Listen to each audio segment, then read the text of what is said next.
Okay, we're gonna finally film this. This is my first trimester recap.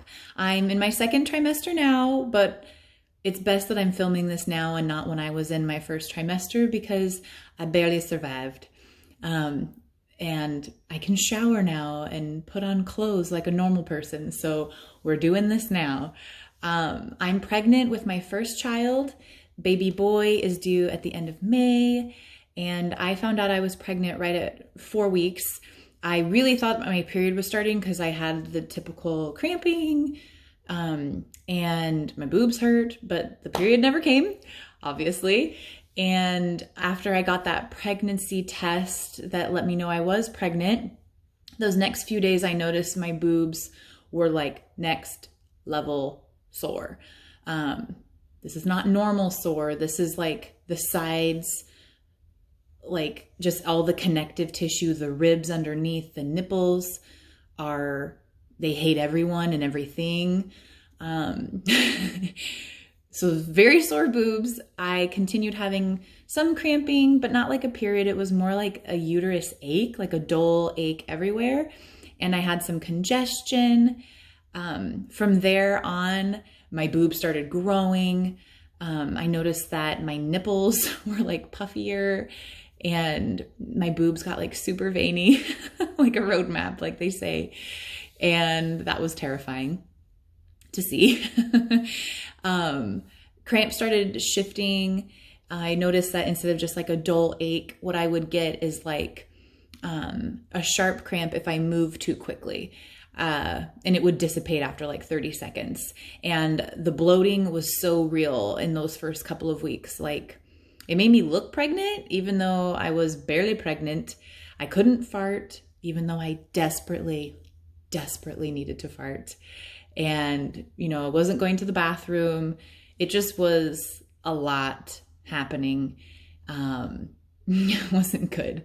Then I started watching all these pregnancy videos about first trimester must-haves, and everyone's talking about morning sickness. And I thought I had dodged a serious bullet because I felt fine. So I started working out and eating healthy because I was not at my goal weight when I got pregnant. And so I thought I'd be all good.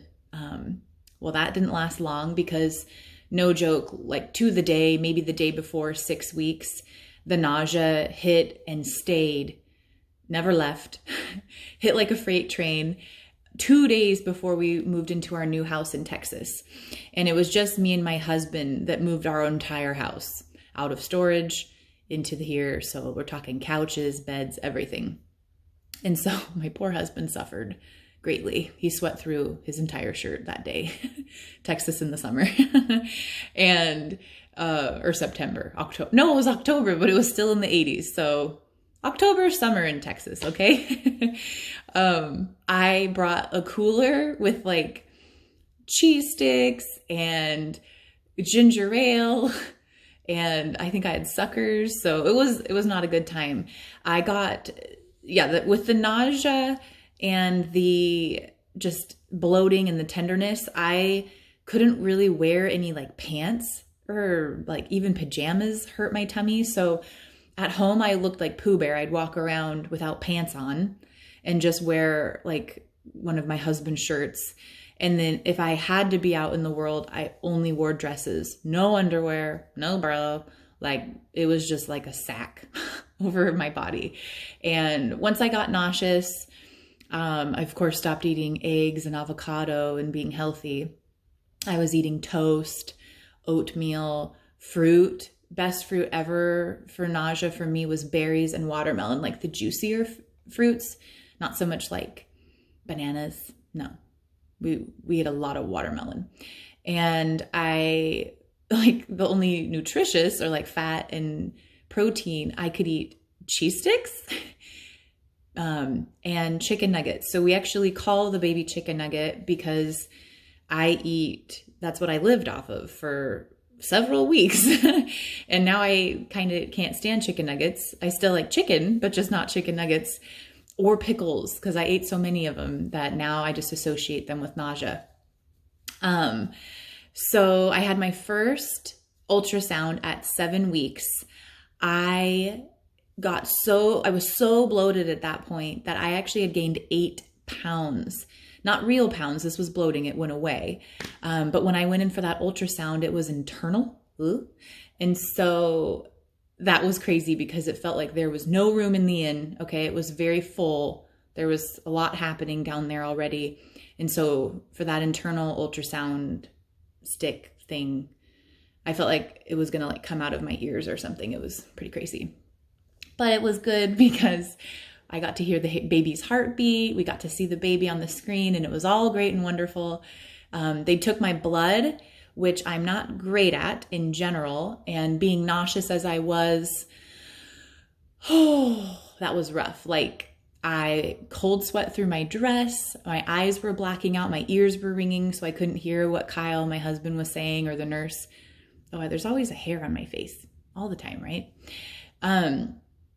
So yeah, that was at that scan. Awesome. They gave me a prescription anti-nausea medicine, which 10 out of 10 recommend. If you take nothing else from this video, if you are sick, if you're laying in your bed right now in agony, wondering if you're going to survive, just consider getting the prescription. So I started taking that, and that was a godsend. It took me from like 10 out of 10 nausea to like 5. Like, so all day I was still nauseous, but it was much more reasonable. Before that, I would like wake up, immediately get up to like grab toast or crackers, like immediately. And I would be gagging by the time I was in my kitchen, and I would need to eat, but I couldn't because I was gagging. It was just awful. Not a good time. And I definitely felt better after the Unisom. Not better as in gone, but like there was a glimmer of hope after the Unisom and B6. From there, most of my first trimester was just a lot of fatigue. I'd sleep from like midnight to like 11 o'clock most of the time. So I'd sleep like 11 hours a night. I didn't nap, but I don't think I needed to because I was sleeping so long. I noticed that I was getting like heartburn, and for me, heartburn kind of scared me when I first experienced it because it was like a tightness in my chest. And it kind of made me feel like an anxiety attack or like heart attacky. So that's how I had heartburn. What helped me most with that was actually taking ranitidine or Zantac. You can take Tums, papaya supplements, I think is a natural way to treat it. But the only thing that really helped me was taking the ranitidine. I dealt with a lot of pain in my chest, just like the connective tissue. I think because your boobs grow so much that it's just a lot on the bones underneath there. So putting a heating pad helped just on my chest where it hurt, like underneath on the rib cage. I dealt with a lot of just general dull achiness in my uterus, which every time I Googled it was so not satisfying. Every time you Google something, you're going to think you're going to the hospital because you're going to die, right? Never Google. Well, I did often. And every time I'd try to look up that dull pain I was feeling, you know, all that would come up was round ligament pain, cramping, miscarriage, bleeding, Braxton Hicks round ligament. That was all that would come up if I searched pain. And that's not what I have. I just have like a dull pain in my uterus. I think as it grows, it just hurts a little. So I had irrational thoughts like maybe my uterus just can't grow, or maybe it's going to explode. So don't think that. Go to your doctor. You're not going to die. I dealt with just smells was a funny thing. Like I remember laying in bed and I could smell my husband's breath through his nose. He was breathing through his nose, sleeping, and he doesn't have bad breath, but that's how intense your nose is. And I can't even tell you how many times I asked my husband, did you fart? Do you smell poop? And he'd be like, no, I didn't fart. No, I don't smell poop. Because your nose is insane. And like, you know, beer, coffee, just even like one random thing I hated was my hand soap. It smelled like lavender and it killed me. And one of my cats has to have wet cat food. That made me barf more than once. Another common symptom I had was, of course, peeing all the dang time, sometimes 3 times a night. It's not always like this, but there's been like weeks where it just feels like I have to pee all the time, even after I've gone. And then you wonder if you have a bladder infection. You don't, most likely. I looked up a diagram of what it looks like as your uterus grows in your body. And it's funny because your poor bladder is just at the bottom, just getting murdered, literally murdered by that uterus. So that's why you feel like that. I was a sneeze peer. I was a barf peer. There was just a lot of peeing my pants that happened. Every single time I barfed, I peed myself. So if you've done that, no, you're not alone. It's a really cool exclusive club that we're in together. So that's mostly what I experienced, like symptom wise. Then overall, I gained 4 or 5 pounds in my first trimester. My boobs grew tremendously. They look nothing like they used to. My nipples are darker. They're veinier. My nipples are bigger. Sounds awesome, right? No. We pray to the Lord that they'll go back to how they were after this baby comes out. My belly grew, but honestly, I feel like it just looked like I was kind of fat and bloated more than like acute pregnancy belly. And best advice I have is take that Unisom, take that B6, get the prescription if you are nauseous. I tried all the other natural things they recommend. I tried the Preggy Pops and all that other stuff, ginger and like ways to eat and what kind of foods, and it didn't help. After the Unisom and B6, I did enjoy lemon in my water, like actual lemon wedges and lemon tea, peppermint tea. That was really nice. I recommend taking baths instead of showers if you're super fatigued and nauseous. Every time I'd shower, I would have to like lay down afterwards for like an hour because I felt like I was gonna barf and die. So I recommend taking baths. Clothing, I wore obviously a ton of dresses because of just the bloating and tenderness that I had. Also, I got the Lululemon Aligns. I'm 5'10" and I have a very long torso, but they're still tall or long enough, that front panel, to actually go up over my belly button.